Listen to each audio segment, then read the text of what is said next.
Hujambo, karibu katika Dream Media habari, lakini kwanza ni machache kati ya mengi tuliyokuandalia kwa siku ya leo. Katibu mkuu wa Chama cha Demokrasia na Maendeleo Chadema John Mnyika amesema taarifa iliyotolewa na kamanda wa polisi kanda maalum ya Dar es Salaam Jumanne Murilo kuhusu kupigwa kwa makada wao ni taarifa za uongo.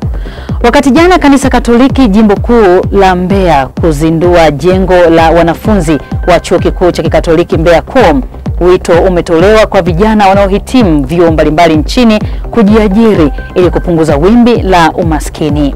Katika michezo, ligi ya championship inaendelea kesho katika viwanja 8 tofauti, ukiwemo mchezo wa Mbeya City dhidi ya Cosmopolitan, ambapo Mbeya City inatafuta tiketi ya kupanda ligi kuu soka Tanzania bara. Taarifa hii ya habari inapatikana kupitia akaunti yetu ya YouTube ya Dream Media TZ, lakini pia waweza kutufuatilia kupitia kurasa zetu za mitandao ya kijamii. Facebook ni Dream FM, Instagram na X ni Dream FM TZ. Na sasa ni muda wa kuziangazia kwa kina taarifa tulizokuandalia kwa siku ya leo, na uko nami Restafaris. Wakati jana kanisa Katoliki jimbo kuu la Mbeya likizindua jengo la wanafunzi wa chuo kikuu cha Kikatoliki Mbeya KUOM, wito umetolewa kwa vijana wanaohitimu vyuo mbalimbali nchini kujiajiri badala ya kusubiri ajira ili kupunguza wimbi la umaskini.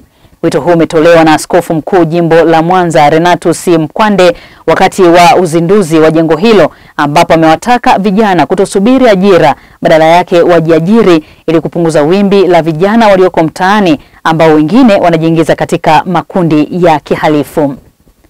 Zaidi kuhusiana na taarifa hii tuungane na mwanahabari Claudi Elias. Askofu Mkwande amesema kuwa ipo haja ya vijana kujiajiri kutokana na uhitaji unaohitajika kwa sasa, kwani kumekuwa na wasomi wengi ikilinganishwa na hapo awali. Leo vijana wetu hawa wanahangaika, alafu sisi tunarudi kuambia mjiajiri. Tumepata wapi ujasiri wa kuambia wajiajiri wakati sisi hata hatujui kujiajiri?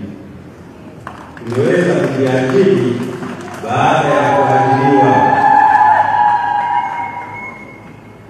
Tunawaambia wajiajiri wakati watoto wetu, ndugu zetu tumewatafutia ajira. Hizi zote ni changamoto, lakini mfanyeje? Hali hii imepelekea baadhi ya watu na hasa vijana wetu kukata tamaa. Baadhi wanajikuta wakikatia tamaa maisha, na matokeo yake kujiona hawana thamani, na hata kuyaona maisha yenyewe hayana thamani. Hali hii imepelekea matukio ya uharibifu, maumivu na mengine mengi. Kwa upande wake, makao mkuu wa chuo cha KUOM Mbeya Romward Haule amesema jengo hilo lenye vyumba 8 lililojengwa katika eneo la Forest mpya litakuwa na uwezo wa kuhudumia zaidi ya wanafunzi 5,000 kwa wakati mmoja. Dr. Mtaliva Abaisi ni mkuu wa kitengo cha biashara chuo kikuu cha KUOM Mbeya amesema kukamilika kwa jengo hilo kutasaidia kuongeza ukubwa wa chuo hicho na kuweza kusaidia kuongeza udahiri wa wanafunzi wengi tofauti na ilivyo kwa sasa. Uzinduzi wa jengo hilo uliambatana na maadhimisho ya jubilei ya miaka 2025 ya Ukristo ulimwenguni iliyoambatana na kauli mbiu isemayo maujaji katika matumaini. Claudi Elias, Dream TV. Shukrani sana Claudi Elias kwa taarifa hiyo. Kwingineko, katibu mkuu wa Chama cha Demokrasia na Maendeleo Chadema John Mnyika amesema kuwa taarifa iliyotolewa na kamanda wa polisi kanda maalum ya Dar es Salaam Jumanne Murilo kuhusu kupigwa kwa makada wao ni taarifa za uongo.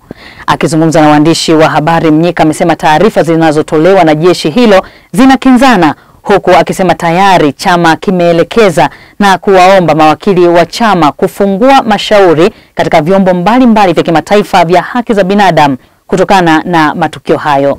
Zaidi tuungane na mwanahabari Ana Msumeno. Awali, kamanda wa polisi kanda maalum ya Dar es Salaam Jumanne Murilo katika taarifa yake kwa vyombo vya habari alieleza kuwa jeshi hilo limewakamata viongozi wawili pekee wa Chadema ambao ni makamu mwenyekiti wa chama hicho John Heche na katibu mkuu wa chama hicho John Mnyika, na kwamba hakuna miongoni mwao walijeruhiwa, kuteswa ama kupigwa na maafisa wa jeshi hilo. Leo Aprili 30, akizungumza na waandishi wa habari, katibu mkuu wa chama hicho John Mnyika Amesema kuwa taarifa hiyo iliyotolewa na kamanda wa polisi kanda maalum ya Dar es Salaam Jumanne Murilo ni ya uongo. Vyombo vyenu vya habari juzi na jana alinukuliwa kamanda wa polisi kanda maalum Dar es Salaam Jumanne Murilo akisema mambo kadhaa kuhusiana na matukio ya kukamatwa, kupigwa, kuteswa kwa viongozi na wanachama wa Chadema yaliyotokea tarehe 24 mwezi Aprili mwaka huu wa 2025. Pamoja na mambo mengine,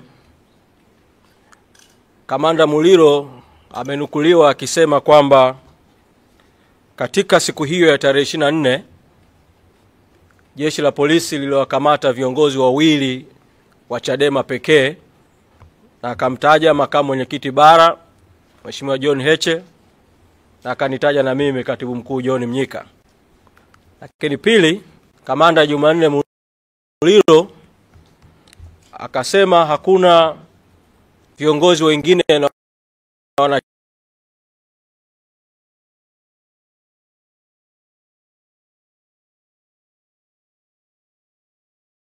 wanachama waliokamatwa siku hiyo katika matukio hayo ya tarehe 24.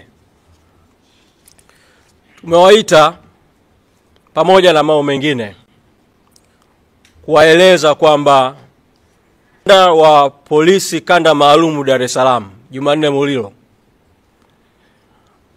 ametoa taarifa za uongo juu ya yale yaliyotokea tarehe 24 mwezi Aprili mwaka 2025.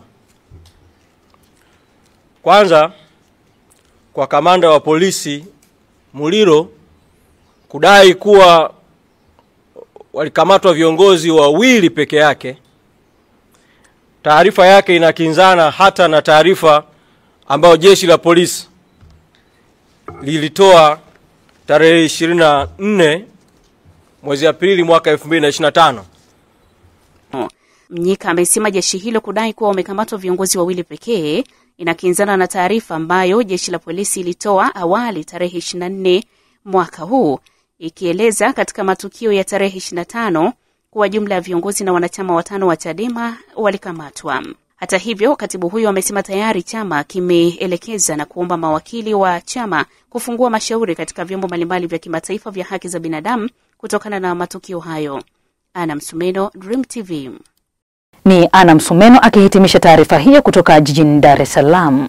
Waziri wa Katiba na Sheria Dr. Damas Ndumbaro amesema kampeni ya msaada wa kisheria wa Mama Samia imefanikiwa kutatua migogoro 24,691 iliyodumu kwa muda mrefu, mingine kwa zaidi ya miaka 10, hali iliyorejesha amani, utulivu miongoni mwa wananchi.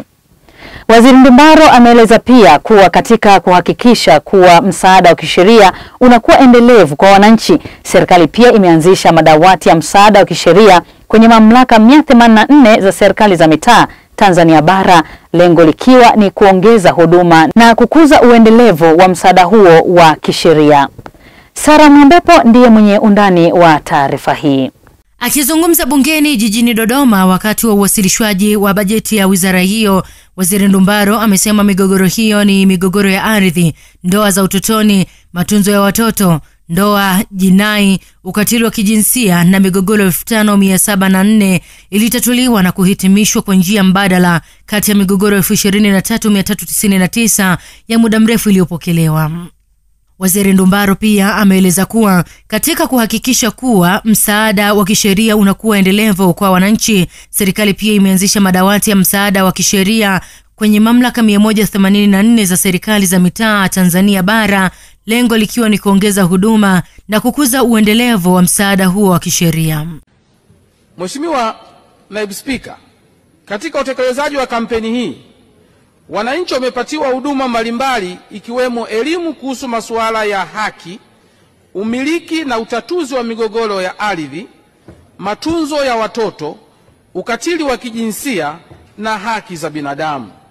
Kupitia kampeni hii, jumla ya mikoa 25 ya Tanzania bara na halmashauri 179, kata 1907, vijiji na mitaa 5702 zilifikiwa na jumla ya wananchi 2,698,908, wakiwemo wanaume 1,347,325 na wanawake 1,351,583 walifikiwa na kupata elimu na huduma msaada wa kisheria kupitia mikutano ya ana kwa ana.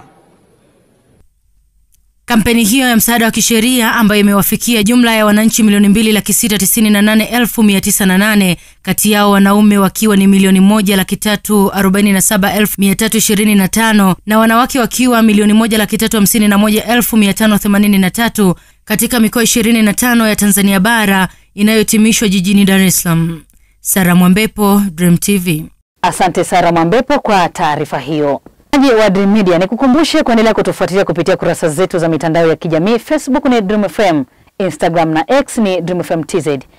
Na sasa tuziangazie taarifa za mataifa mbalimbali kama zinavyoletwa kwako na Brownie Tinda. Serikali ya Pakistani imedai kuwa ina taarifa za kijasusi za kuaminika zinazoonyesha kuwa India inapanga kuanzisha shambulio la kijeshi dhidi ya Pakistani ndani ya saa 24 hadi 36 zijazo. Taarifa hiyo imetolewa na waziri wa habari wa Pakistani Atullah Tarali, ambaye ameonya kuwa iwapo India itatekeleza mashambulizi hayo, Pakistani itatoa jibu la haraka, thabiti na lisilotetereka. Kauli hii imejiri baada ya India kuishutumu Pakistani kwa kutoa msaada kwa wapiganaji wanaodaiwa kuhusika na shambulio linalotokea katika eneo la Kashmiri linalosimamia na India, ambapo watalii 26 wameuawa wiki iliyopita. Hata hivyo, Islamabad imekanusha vikali tuhuma hizo,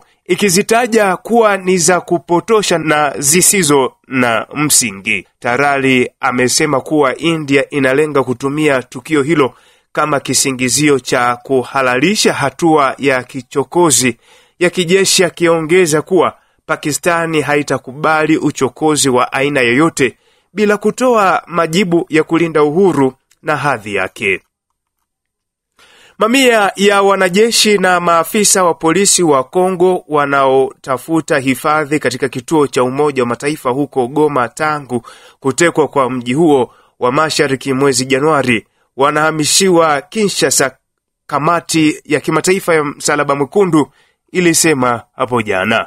Wanajeshi wa maafisa wa polisi ambao sasa hawana silaha pamoja na familia zao kutoka eneo la ujumbe wa kulinda amani wa MONUSCO hadi mji mkuu wa Kongo kwa muda wa siku kadhaa. Kulingana na MONUSCO, baadhi ya watu 1400, wengi wao wakiwa wanajeshi, wamekimbilia katika kambi yake ya Goma tangu mwishoni mwa Januari. M23 wameshikilia miji miwili mikubwa ya Kongo tangu Januari, huku mzozo huo wa muda mrefu ambao mizizi yake ni mauaji ya kimbali ya Rwanda na mapambano ya udhibiti wa rasilimali nyingi za Kongo ukiendelea kuongezeka. Na wafanyakazi 5 wa machimbo wameuawa huku wengine kadhaa wakijeruhiwa wakati gari lao liliposhambuliwa na watu wanaoshukiwa kuwa wanamgambo wa kundi la kigaidi la Al-Shabaab kaskazini mashariki mwa Kenya.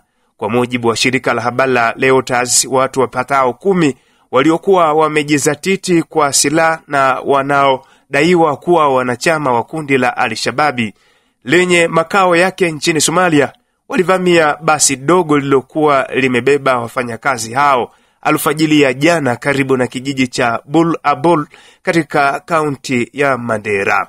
Inaarifiwa kuwa magaidi hao walikimbia na kuelekea upande wa mpaka wa Somalia baada ya kutekeleza unyama huo. Habari zaidi zinasema kuwa wafanyakazi 13 walinusurika kifo baada ya kutolokea msituni na baadaye kuokolewa. Na mtazamaji, huyo ni Brownie Tinda katika habari za mataifa mbalimbali. Katika michezo, ligi ya Championship inaendelea kesho katika viwanja 8 tofauti, ukiwemo mchezo wa Mbeya City dhidi ya Cosmopolitan, ambapo Mbeya City inatafuta tiketi ya kupanda ligi kuu soka Tanzania bara. Huyu hapa Brown Mbwawa anayekuletea mkusanyiko wa habari za michezo. Katika michezo ni kwamba heka ya michuano ya ligi daraja la kwanza kwa maana ya Championship kwa msimu huu wa mwaka 2024-2025 ukiwa ni mzunguko wa 29, ukiwa umesalia mzunguko mmoja tu wa kuhitimisha michuano hii. Kesho tarehe 1 mwezi wa 5, viwanja 8 kutimua vumbi hapa mkoani Mbeya. Timu ya Mbeya City wagonga nyundo wa jiji la Mbeya watakuwa na kibarua kizito cha kuwakaribisha Cosmopolitan, mchezo ambao utapigwa katika uwanja wa kumbukumbu ya Sokoine majira saa 10 kamili za jioni. Mpaka sasa tunavyozungumza ni kwamba timu moja tu imeshajihakikishia kupanda kucheza ligi kuu soka Tanzania bara, kwa maana Mtibwa Sugar ambaye alishuka msimu uliopita na msimu huu tayari kasharejea, na hii ni baada ya kufanya vizuri kwa msimu huu wa michuano ya Championship. Lakini anayefuatia kwenye msimamo wa ligi ni Mbeya City ambaye yeye yupo nafasi ya pili akiwa na alama 62, nafasi ya 3 ikiwa na Stand United. Kwa hiyo Mbeya City baki na michezo miwili. Mchezo ambao anaanza kuchanga nao karata ni dhidi ya Cosmopolitan ambao akishinda atakuwa amebakiwa na mchezo mmoja mkononi ambao nao ataocheza nyumbani dhidi ya Green Warriors. Lakini kesho kibarua kikubwa ni dhidi ya Cosmopolitan, mchezo utakaopigwa majira ya saa 10 kamili za jioni. Hiyo ni ratiba kwa upande wa timu ya Mbeya City, lakini michezo mingine ni kama nilivyokujuza itakuwa kati ya Biashara dhidi ya Geita, Police Tanzania dhidi ya Stand United, African Sports atacheza dhidi ya Kiruvia, Trust Camp atacheza dhidi ya Mtibwa Sugar, Songea United atacheza dhidi ya Green Warriors, Mbeya Kwanza atacheza dhidi ya TMA na Mbuni atacheza dhidi ya Big Money. Hiyo ni ratiba ya mzunguko wa 29 utakaopigwa siku ya kesho. Katika habari za kimataifa ni kwamba Arsenal jana akiwa nyumbani amekubali kichapo cha goli 1-0 dhidi ya PSG. Hii ni michuano ya nusu finali ya ligi ya mabingwa barani Afrika, ikiwa ni nusu finali ya kwanza kabisa baada ya kushuhudia Arsenal akifungwa nusu finali ya kwanza ya UEFA Champions League. Leo pia inaendelea UEFA Champions League ambapo Barcelona leo atakuwa nyumbani akiwakaribisha Inter Milan, na mchezo huu unatarajiwa kupigwa majira saa 4 kamili za usiku.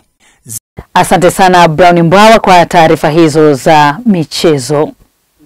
Na kabla ya kuhitimisha Dream Habari, nikukumbushe tena machache kati ya mengi tuliyokuandalia kwa siku ya leo. Katibu mkuu wa Chama cha Demokrasia na Maendeleo Chadema John Mnyika amesema taarifa iliyotolewa na kamanda wa polisi kanda maalum ya Dar es Salaam Jumanne Murilo kupigwa kwa makada wao ni taarifa za uongo. Wakati jana kanisa Katoliki jimbo kuu la Mbeya likizindua jengo la wanafunzi wa chuo kikuu cha Kikatoliki Mbeya KUOM, wito umetolewa kwa vijana wanaohitimu vyuo mbalimbali nchini kujiajiri ili kupunguza wimbi la umaskini. Na katika michezo, ligi ya Championship inaendelea kesho katika viwanja 8 tofauti, ukiwemo mchezo wa Mbeya City dhidi ya Cosmopolitan ambapo Mbeya City inatafuta tiketi ya kupanda ligi kuu soka Tanzania bara. Na huo ndio mwisho wa Dream Media Habari. Endelea kutufuatilia kupitia kurasa zetu za mitandao ya kijamii. Facebook ni Dream FM, Instagram na X ni Dream FM TZ, na kupitia YouTube ni Dream Media TZ. Kwa heri.